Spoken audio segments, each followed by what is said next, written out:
Please like this video. It will really help this story reach as many people as possible. Thank you so much for your support. I came home early with a box of roses and a small velvet case in my jacket pocket. The door swung open on the first try, lights low, the kitchen warm. Chicken roasting, garlic in the air, Sinatra humming from the little speaker.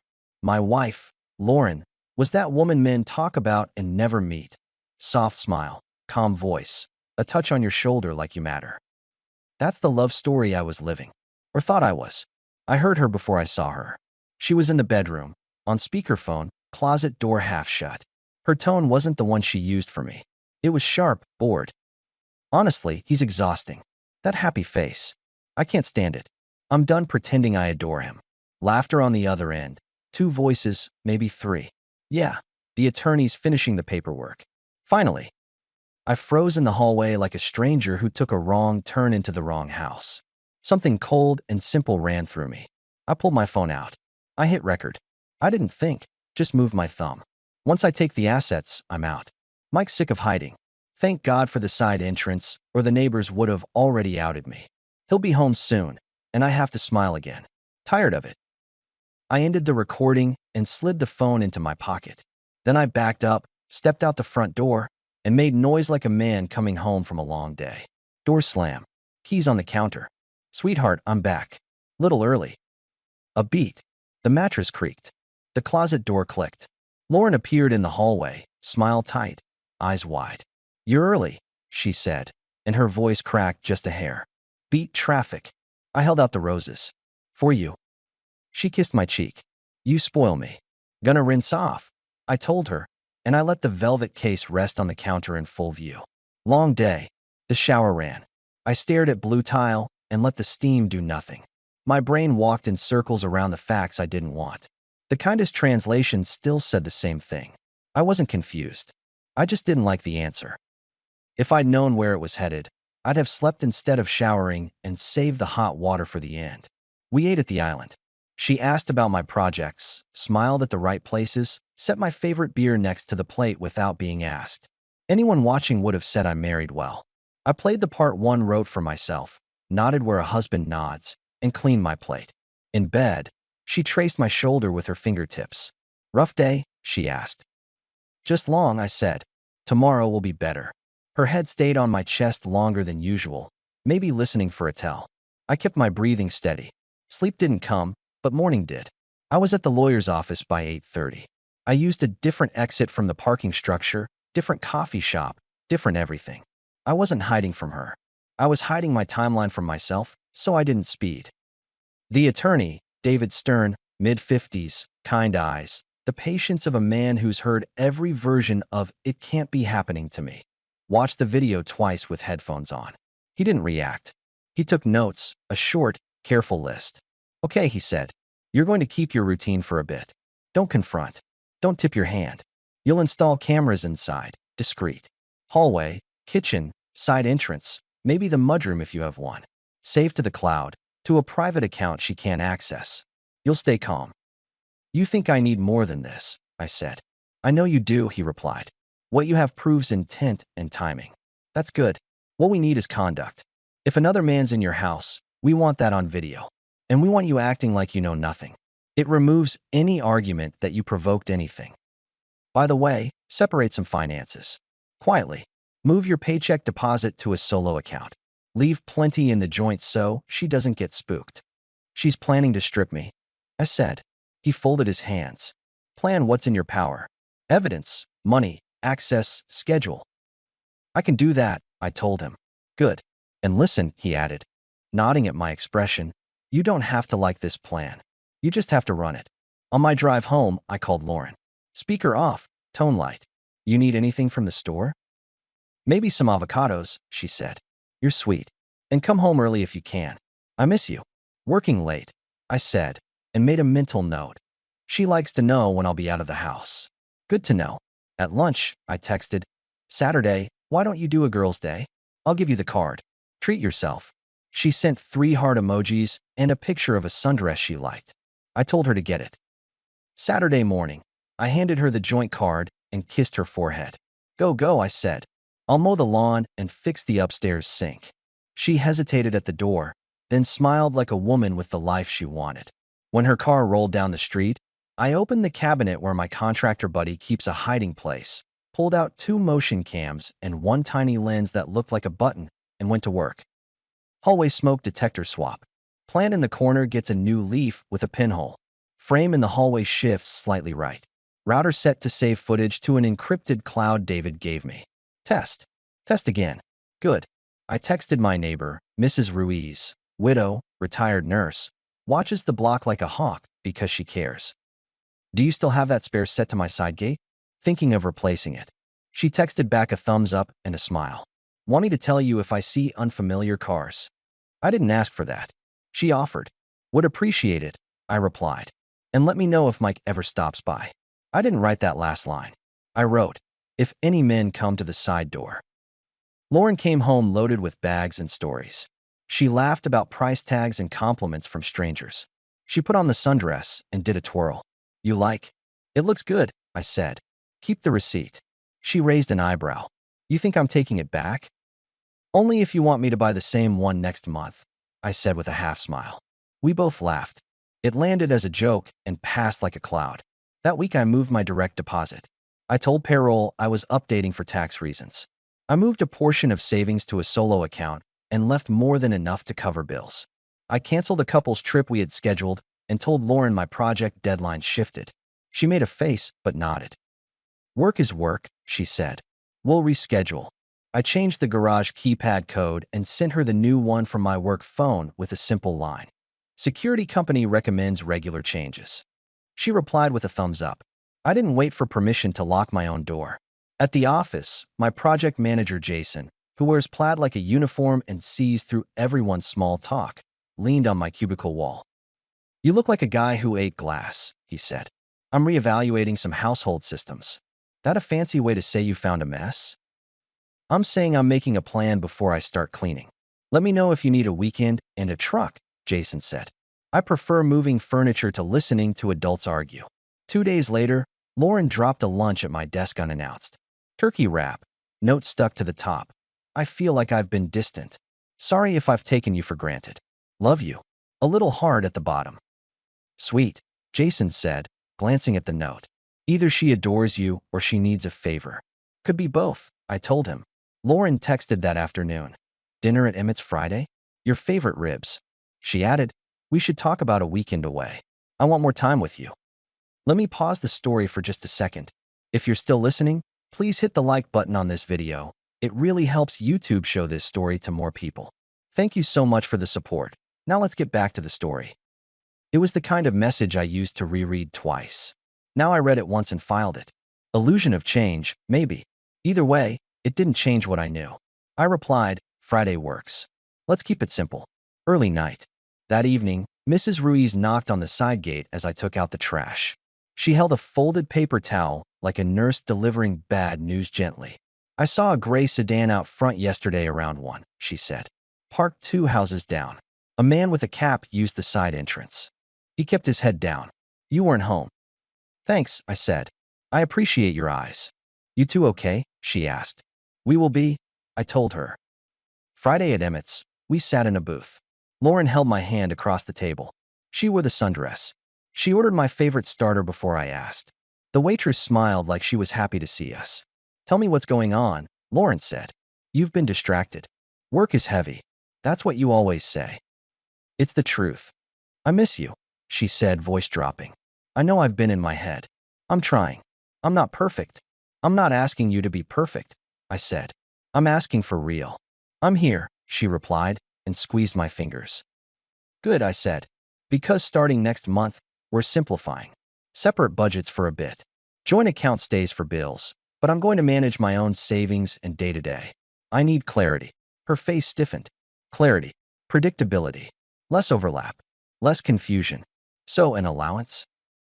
Boundaries, I said. Clean lines. She set her fork down. That's not very romantic. I'm not aiming for romantic. I'm aiming for fair. She looked at me a long moment. Then she softened her shoulders. If it helps you breathe easier, okay. Good, I said, and took a sip of water. Also, I'm shifting my hours. Early mornings, home earlier some days. I'll let you know each week. There's going to be less wiggle room. She tensed at that and then turned the smile back on. We'll make it work. I'll plan around you. I'm sure you will, I said. We ate. We joked about a guy at the next table who talked like a sports radio host. She asked about my mom's birthday. On the way to the car, she slipped her hand around my arm and put her head on my shoulder like we were in a photo. It looked right. It felt like a staged set. Saturday at noon, while I was at the hardware store, the hallway camera pinged. Motion detected. The side entrance camera followed. Door open. A man shaped like the kind who blends. Cap, jacket, careful. He moved like he knew the house. He was tall enough to hit his head on the wind chime and turned it with 2 fingers to keep it quiet. He went down the hall. The bedroom door closed. I drove home with paint and sandpaper I didn't need. I unloaded slowly, one bag at a time, while the feed recorded. I sat in the truck after I parked and stared at the backyard fence like it might tell me what kind of man I was. The kind who barges in and blasts, or the kind who plays it like chess. I thought about David's face and the way he said, "Run the plan." I ran it. The man left an hour later, cap low, head down. The camera in the plant caught his face on the turn. Not a full shot, but enough. Lauren came out 15 minutes after that, hair tied back, yoga mat under her arm, like she was just now heading to a class. The feed didn't judge her. It just saw. I uploaded the clip to the private folder and forwarded the link to David with one sentence. "We're there." He called within 10 minutes. "That's what we needed," he said. "From here you can do what you want. You have leverage, and you have options. Keep your voice even. Don't touch anyone. Don't play hero. You're the one leaving this story with your head up." "Copy," I said. "You okay?" he asked. "I'm clear," I answered. On the way home, I stopped by a storage unit office and rented a small unit month to month. I boxed my personal files, tax returns, certifications, old family pictures, and slid them into the trunk. Back at the house, I placed one suitcase on the bed and opened drawers, not mine. I laid out basics for Lauren the way I'd pack for a long trip. I didn't throw anything. I didn't rip. I folded. I changed the guest room lock code. I placed the velvet ring box on my nightstand and closed it. The front door clicked at 6. Lauren came in with a smile preloaded and an open hug. I stepped back. Her arms hung in the air half a second, then fell. "What happened?" she asked. "Nothing happened," I said. "Something ended." She blinked. "What? You don't live here anymore." She laughed short. "You're joking." "No joke," I said. "I'm done. Pack essentials. I'll have the rest delivered." "What are you talking about?" She looked at the suitcase, then at me. "Are you sick? Did something happen at work?" "Mike," I said and watched her face. There it was, the flinch. Not denial, not confusion. Calculation. "Oh," she said. Her shoulders straightened. "So you figured it out." "I figured out enough," I replied. "You should have spoken to me," she said. "You don't even know the whole picture." "You're right. I don't need it."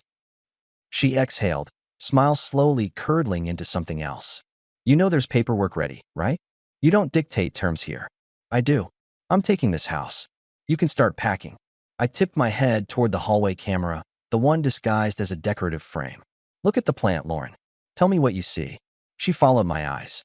Her face drained. "How long?" she asked. "Long enough," I said. "That's illegal," she said. "No, it's not," I replied. "It's my house." "I was going to tell you," she tried. "Sure," I said. "In a year. After a nice dinner. After my signature on the dotted line." "You're being cruel," she said, lifting her chin. "One mistake, and you're throwing away everything." "One mistake," I repeated. "Which one? The phone call? The schedule? The side door? Or the way you rehearsed your smile for my benefit like I'm your audience?" She swallowed. "You don't have to be mean." "I'm not being mean," I said. "I'm being precise." "You don't know what it's been like for me," she said. "You're gone all the time. You bury yourself in projects. I've been lonely. So you found company," I said. "And now you're found out. Pack." She tried another angle, eyes wet. "We can fix this." "We already did," I said. "I fixed it by ending it." "Stop acting like you're above this," she said, voice sharpening. "You think you're so steady and wise. Newsflash, you were easy. You swallowed every act I put on. It was boring. Then you should be grateful," I said. "It gave you a roof." She stared at the suitcase. She looked for the lever that used to move me. Sympathy, guilt, Humor. She tried one more. I made dinner, she said.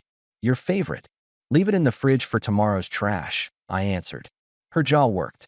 This isn't over, she said. It is for me, I told her. You've got an hour. She tossed clothes into the suitcase with angry, efficient hands. She grabbed her toiletries and her phone charger, put the sundress back on its hanger, and then changed her mind and shoved it in.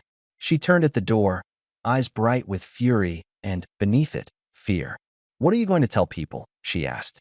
The truth, I said. That I ended a bad deal. You won't get away with this, she said. I'm not trying to get away with anything, I replied. I'm getting back to my life. She sucked in a breath like she'd say something else. The side door opened. My buddy Nate, who lives around the corner and borrows my ladder every other month, stuck his head in. Hey, man, that ladder. He stopped, taking in the scene. His eyes flicked to Lauren, then to the suitcase. Good timing, I said. Grab the ladder from the garage, would you? And hang on to the spare key you've got for a week. I'll text you when I'm done changing codes. Nate nodded slowly. You got it. Lauren glared. Seriously? Public boundary. I said, not to her, but to myself. New rule. Witnesses help everyone behave. She dragged the suitcase out. The wheels made a sound on the threshold, then silence. Nate set the ladder against the wall, stepped into the kitchen, and scratched his cheek. You want me to stick around? He asked. I'm fine, I said. Thanks. You know where I am, he said, and left it at that. I called David. Done, I said. She's out. Good, he replied. Change the locks. Email me the footage links and a short timeline. From here, it'll move. What about the house? I asked. You stay calm. You keep paying the bills. You keep records. This isn't a mystery novel. It's process. That's what I needed to hear, I said. The locksmith came at 9 the next morning. I slept hard for 3 hours and got up like a man who finished a big job and found another waiting. I took the roast out of the fridge and dumped it in the trash. I wiped the counter. I put the ring box back in the safe. Lauren didn't call that day. She texted 2 days later. Can we talk? I panicked. No, I wrote. Please. I said terrible things. I was angry. I was cornered. So was I replied. I handled it. This is a marriage, she wrote. We don't throw it away because I messed up. We don't throw it away because you messed up, I answered. We end it because you corrupted it. That's dramatic, she wrote. Not in the slightest, I sent back. She tried a different path. A picture of a note on my pillow, same handwriting as the lunch note, same heart. I miss you. I didn't reply. I changed my email password, then the streaming logins, then the security questions on accounts that had my mother's maiden name. I removed her face from the garage app and the smart thermostat. Not petty. Not revenge. Access. Control. My house, my pace. The next week at work, mid-afternoon, our office manager stuck her head into the conference room. There's a woman here to see you, she said. She says it's important. Tell her I'm in a meeting, I said. Lauren's voice cut through from the hallway. It's my husband. I stepped out. Jason looked up from his laptop, just because he's a busybody when he needs to be. A couple of designers glanced over the cubicle wall. Lauren lifted her chin, every inch the composed spouse. We should talk in private, she said. We are in public on purpose, I told her. What do you need? This is too cold, she said. You don't mean this. I meant every word, I said. You're not welcome at my job. If you need to coordinate logistics, email David. That's the channel. You're embarrassing me, she whispered. You manage that yourself, I told her. We're done. Please leave. She worked her jaw like a chewer with no gum left and turned on her heel. Jason whistled low as she walked out. You sure you don't want me to get the truck and the furniture dolly? He said. We're past that, I replied. 2 weeks of quiet. Then the filings landed. We didn't do a courtroom dance. We did papers, signatures, notarized stamps, and an agreement that reflected reality. A month later, the settlement came back like David said it would, because facts matter when you keep your head. The house stayed mine. Accounts split by dates. Clean cuts. She didn't fight. Maybe she couldn't. Maybe Mike didn't look as steady in daylight as he did in the hallway. Not my problem. After the final day of signatures, Lauren called. My phone flashed her name. I let it ring out. Then she texted, You ended our life over 1 lapse. I typed back. You ended it slowly over months. I finished the paperwork. She replied, Mike and I are done. He panicked. You made me look like a monster. I didn't make you look like anything, I wrote. I pressed record. A minute. Then, I'm sorry. I got lost. Please talk to me. One time, I typed, you were the person I would have given everything to. I was wrong about who that was. Take care of yourself. Then I blocked her number. Here's the part no one likes to hear. The day after you close a door like that, the house is too quiet. The coffee tastes flat. You'll look at the couch and see the person who used to sit there. You'll try to remember a night that's safe to remember, and your brain will throw a different night in your face. I let all of that roll through without giving it a speech. Then I got up and did my push-ups, cleaned my office, and wrote 3 emails I'd put off since spring. 3 months later, my house looked different. New paint. The same furniture, moved. The bedroom cleaner than it ever was. The backyard grill finally fixed. I added a workbench in the garage and a pegboard with every tool hanging where it belonged. I started running at 6, a loop past the high school and the little park with the crooked swing. Sometimes Mrs. Ruiz waved from her porch with her mug and her robe. Looking strong, she said. Thank you, I said back. My truck, no logos, no shine, ran better than it had in years because I stopped talking about maintenance and did it. I met someone in a way that doesn't make for good television. Her name is Dana. She's a physical therapist. She's direct and busy in a way that looks like peace. We met because I wrenched my shoulder in the garage and went in for one session and ended up telling her I finally solved a house problem. She laughed at the right line. We got coffee once. I didn't sell her a romance. I told her the truth. I've got room for respect, not drama. She said, same policy, took a sip, and changed the subject to trails outside town. On Tuesday nights, I sit at the diner on Route 9 with Jason and Nate. We complain about sports and neighbors and the price of lumber like we're 60. They roll their eyes at me when I start to sound smug. You're allowed to enjoy the win, Jason says, but don't turn into a TED Talk. Fair. As for Lauren, I only know what the world shows without asking. Mrs. Ruiz mentioned she saw her car parked outside a small apartment complex near the freeway. A neighbor told me Mike hasn't been around. A friend of a friend said she took a job at a boutique downtown. That's fine. She'll land where she lands. She's not my weather report anymore. Sometimes I find the velvet ring box when I open the safe for something else. I don't throw it away. It reminds me what I was ready to give for a story that wasn't real. It also reminds me I don't have to be a saint to be solid. You don't need a righteous speech. You need a boundary and a timeline. The last time I saw Lauren in person, I was pulling into the driveway on a Saturday. Dana was in the passenger seat, pointing at the dying hydrangea like a problem to solve. Lauren was standing on the sidewalk with a grocery bag and a face that looked like she hadn't slept. She froze when she saw us, then put the bag down and lifted a hand. I didn't know you'd be back this early, she said. I don't report to you, I answered. She looked at Dana, then back at me. Can we talk for 1 minute? No, I said. We talked. It's over. She stepped closer. I'm sorry, she said again, quieter this time, like she meant it. I hope you figure out your life, I told her. Not here. She stared at the house. There was a time that stare would have cut me. It didn't. She nodded once, picked up her bag, and walked away. Dana didn't ask questions. She looked at me and said, hydrangeas are dramatic. We'll water it and cut it back. We did. It bloomed 2 months later like nothing had happened. If you're waiting for a big speech or a twist, I don't have one. I have a truth that fits in a single sentence. You don't lose when someone plays you. You lose when you keep playing after you see the rules. When Lauren laughed on a phone call in my house, I learned the rules. Everything after that was a straight line. The night I told her to pack, she paused in the doorway, all heat and outrage, and asked, what's the line you'll remember saying when you're alone? I didn't give it to her then. I save good lines for endings. Here it is, finally. I love the version of you that loved me. If that woman shows up again in your life, treat her better than you treated me. Then I shut the door. And that's it.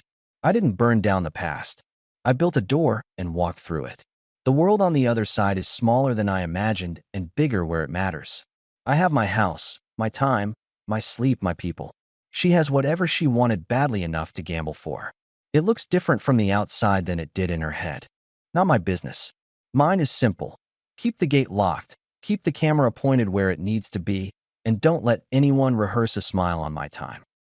Our story has come to an end. If you've made it this far, how about subscribing to our channel? It helps us immensely.